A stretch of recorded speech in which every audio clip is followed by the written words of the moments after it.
Hey everyone, so I'm back in New York. I'm actually using the Note 5 right now to do this vlog. I didn't bring the camera out. I'm waiting for my niece as usual. Back to my regular schedule.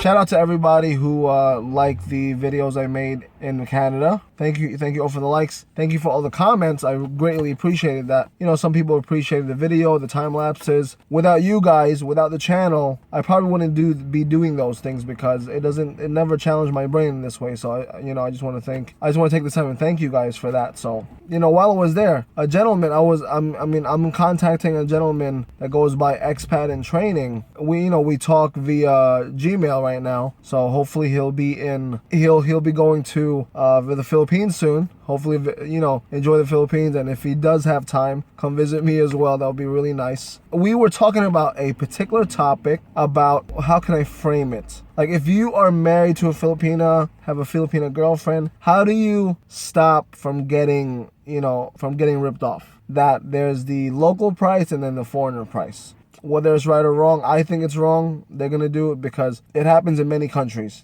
He was talking about one of his friends that live in Brazil, where his friend's wife or girlfriend would get a totally different price than he would. I wanted to talk about how to avoid it. What I do, because I'm married to a Filipina. When I speak, they already know I'm not from there. The way I move and talk, they know I'm not from there. I'm a little bit more outgoing than the average Filipino boy or man, and I'm just out there like that because it's growing up in New York. You tend to be a little louder. You talk with your hands all the time. I pretty much stick out. I'm not a foreigner, obviously, like many of you guys. I don't stick out like I'm not a Caucasian man or a black man. So to a degree, I still stick out. So I'm gonna give you my top 3 ways that not to get ripped off or not to get that foreigner price, that the extra price, because this has helped me. Maybe it'll help you. I hope it does. I'm gonna share with you like what I have done to get a lower price, or even just get the local price, because there is, let's just face it, there's people who's going to be opportunistic. They're going to use you. They think you have the money, and more than likely you do have the money compared to their locals, right? So you got to be really careful where you go. You got to be really observative of how people look at you, because when you, especially if you're a white or a black man or woman, you go into certain places, like it could be Thailand, Philippines, wherever. It's gonna be like a fishbowl. You're gonna be the walking aquarium. I guess least to greatest. Number 3 would be for me is like the video that I made before. Know the local slang a little bit. I can't even say that word. Familiarize yourself with the local slang. This is a common vernacular in the area, because from my experience, it helps people differentiate whether you've been here for a little bit, you've been here for a while. Vendors and these people who are opportunistic are not dumb. These people know who to pick and choose. I forgot it's my nephew's birthday, so we're gonna go buy some cake for my nephew. So number 2 for me is, I call it, it's a common saying, you gotta act as if. What I mean by that is, you gotta act as if you're a local.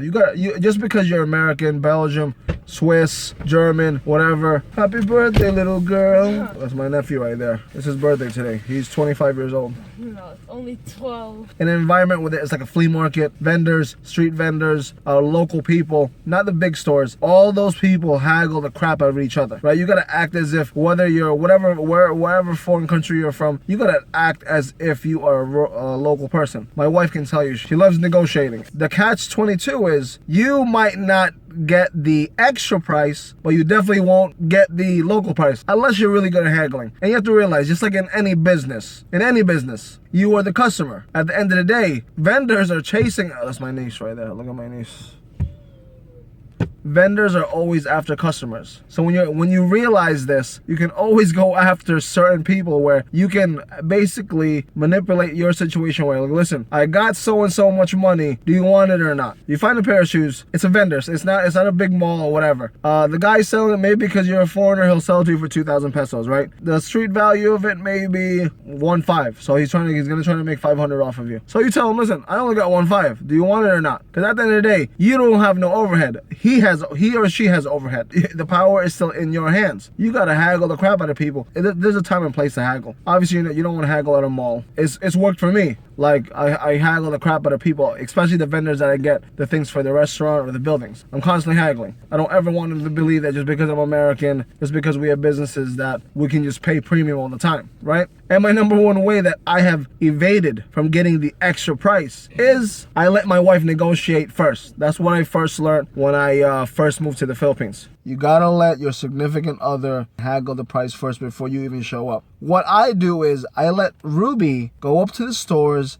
and then when the price is set, she then calls me in, and then I can speak English or whatever I want because the price is set already. I go in the store. After I decide that I do want something in there, I then go outside. I tell Ruby, okay, I want so-and-so model. It's over there to the left side or whatever. So then Ruby goes in, asks the price and whatever have you. She tries to lock in a lower price, and then that's it. One time I bought an air conditioner, and the salesperson wouldn't budge. You know, they're like, you know, it's fixed rate, 8,000 pesos, whatever have you. I don't remember what it was. When Ruby went, because Ruby wasn't with me, she got it down to I think 7.2, save $800, right? Those are the top 3 things that I have done to not get that extra foreigner price sometimes, to try to get the local price. They might work for you, they might not, I don't know. If you have new techniques or you have other techniques, let me know, because I can always implement them within my life. I want to thank you again. Thank you for your time. I think that's it. So I probably have about roughly 2 weeks before I'm leaving. So a lot of things are going through my head. What to buy, how to... I gotta furnish my bedroom, the bedroom that I finished building a few months ago. So I'm thinking about redoing my bathroom a little bit. Nothing crazy. I'm not breaking no walls down or breaking any tile down. I do not know why my wife picked to paint the house pink, so I have to repaint the whole entire house. There's a few things that I do want to change eventually, but however, like I said before in my other videos, we are going to be building another house in Valencia, hopefully, unless I have a business. I do have a business idea that I could do in Valencia, but I'm trying to coerce my wife to follow through with that instead of building our personal house, because I'm happy wherever. It doesn't need to be.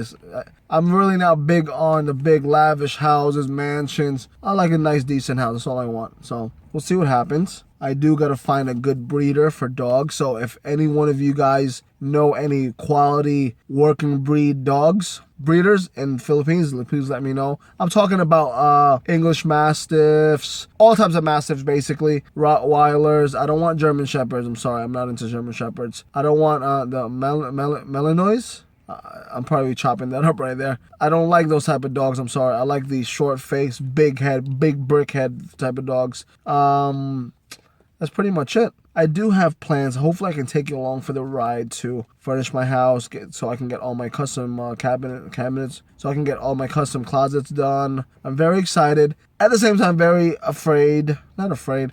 I'm very excited, but at the same time, I'm very I'm starting to get antsy now, because I gotta really set up the restaurant that we have. I gotta really set it up, put a system in there that'll be working, because right now the numbers are not really looking good as on our soft opening. So I have to tweak it a little bit so we're making money, we're in the positive, right? Luckily, the other businesses are paying for, I guess, the losses right now within that business right now. But when I get there, hopefully my wife and I will be tweaking it. So I'll update you on that as well. So have a great day. Don't forget to subscribe, do all those things. I'm gonna put the details below. Take care.